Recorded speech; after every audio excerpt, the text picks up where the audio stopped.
I get stitches, cut my finger the other day. Go into the hospital, get my stitches done. No big deal, whatever.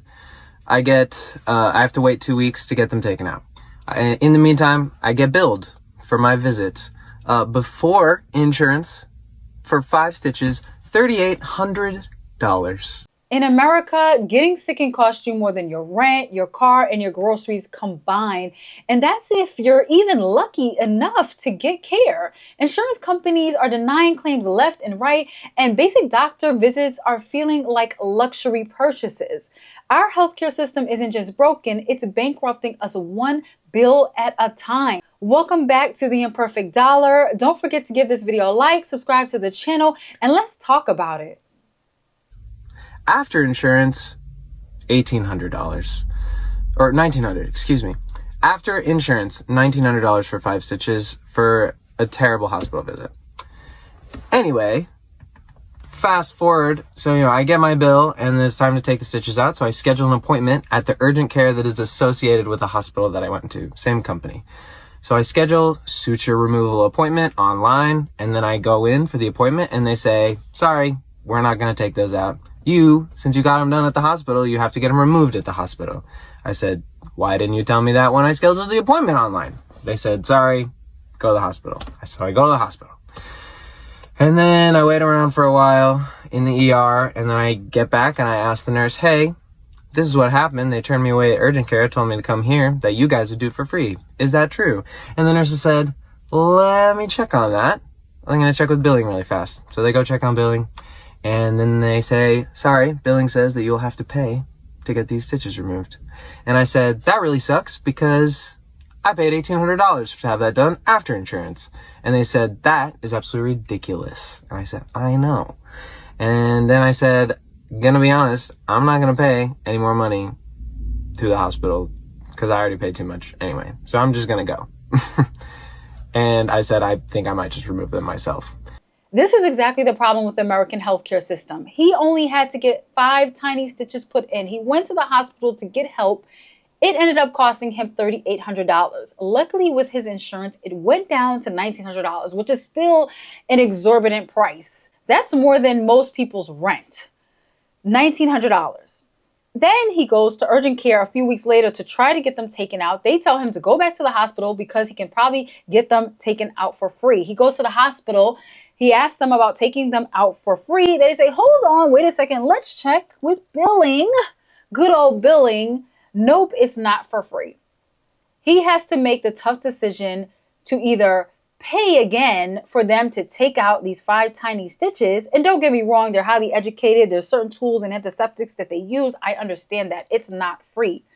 But instead of risking having a huge bill again, maybe $1,000 or more just to take out these stitches, he has to decide to take them out himself. This is what we're dealing with right now. Now, the next clip that I want to show you is a new doctor who cannot afford to even pay for her own medications. Green with this goofy little rice bag that I heat up in the microwave because heat helps the pain. Ran out of my migraine medication that I would normally take. It's called Ubrelvy and it's very expensive. It's like over $1,000 without insurance. And because I just started a new job, I just started residency, I do not have health insurance until 30 days after I start. My husband also just started a new job and he doesn't have insurance because his company makes him wait 60 days. So we both do not have health insurance, which means I cannot afford my migraine medication. This lady is becoming a doctor, but she has to wait 30 days until her health care will kick in and cover her medical costs. Her medications cost over $1,000 without any sort of health insurance. If you don't know how much it costs someone to be able to pay for their prescriptions out of pocket without insurance, the average American, for any type of specialty drugs, it costs anywhere from about $12,000 to $85,000. She needs health insurance. Health insurance in America is imperative. But even with health insurance, what we have seen is that it still costs us a lot. And most of us cannot afford it. We have to decide whether we're going to go to the doctor or just deal with our pain.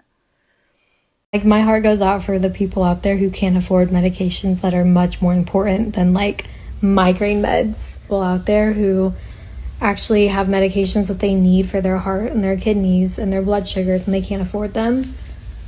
The U.S. healthcare system really needs to do better. I am a doctor, and so I do feel privileged and responsibility to try to be a part of that effort in bringing about change. It's just so frustrating. I cannot afford to have my surgery because I cannot afford to be off for 6 weeks without pay. I need a hysterectomy, which is a serious surgery with 6 weeks recovery. I struggle to take care of my kids. My daughter is my top priority. So when I have to choose between my job and my health, I choose my job. Wow. A lot of days I am at work and I can barely breathe or stand up, but I still have to be here. So these things are what I'm dealing with at Ryder. This is what it's come to in America. We're going to work in excruciating pain on a daily basis to be able to take care of ourselves and our loved ones just so we can survive. But she may end up passing out at work because of this pain that she's in on a daily basis. The regulations at her job don't just need to change. It's the state. It's the federal government.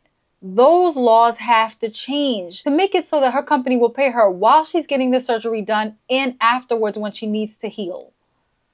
I just need to complain for 1 second about our godforsaken healthcare system. Okay, so about 3 weeks ago, almost 3 weeks ago, maybe a little more than 3 weeks ago, I overextended my right ankle, like the back, like the Achilles tendon area. My amazing kitty tripped me when I was going up the stairs to the basement or from the basement. And hello, there he is. Thank you, that amazing kitty. I overextended my ankle while I was trying to regain my balance. Since then, it has been increasingly painful, but I don't go to the doctor for myself because, for one, I don't have the time with the kids and work and everything else. It's hard for me to take time out of my day to do those things. But for two, even if I wanted to go to the doctor, I can't afford to. So I am making, in my professional career right now, I am making more than I ever have previously in the other jobs. But I do have health insurance through my place of employment. So I pay my insurance every paycheck. I have a pretty high deductible, so there's that.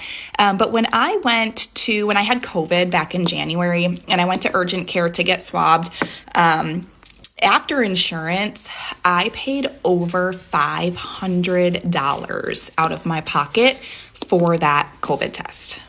And I get it. I work in healthcare, animal healthcare, but healthcare nonetheless. So I get that there's a fee. You go to the clinic and the technician does the swab, and then you have to pay for the doctor's time, and then you have to pay for the lab charges, and the clinic then has to pay the lab for them to run the tests, and they have to recoup those costs. I get how all of that works, but I can't afford, as a 38-year-old woman, I can't afford to go to the doctor to have my ankle looked at because they're going to want to take an x-ray. They're going to want to do all of the things.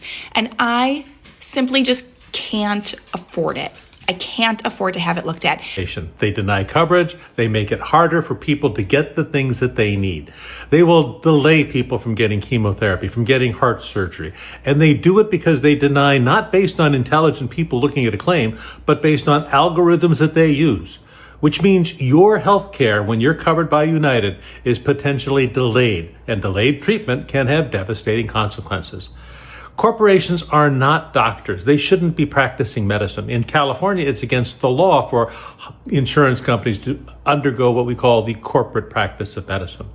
It is a corporation, United Healthcare, that needs to be regulated, needs to be broken up into separate parts, and needs to be carefully and tightly controlled because clearly they can't control themselves. They overpay their executives, they overpay their board of directors, and they do that because they think they deserve your policy dollars instead of having your policy dollars be used for your healthcare.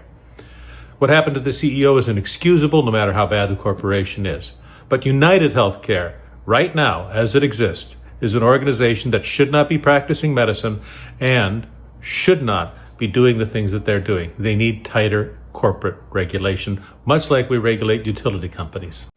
When life-saving care comes with a life-changing bill, it's not just a health crisis, it's a financial one. No one should have to choose between getting better and going broke. Yet here in America, that's exactly the choice that millions of people have to face every single day. So here's my question to you. If you had the power to change one thing about our healthcare system, what would it be? Let's talk about it in the comments. Don't forget to give this video a like, subscribe to the channel, and check out this video next. Take care of yourselves.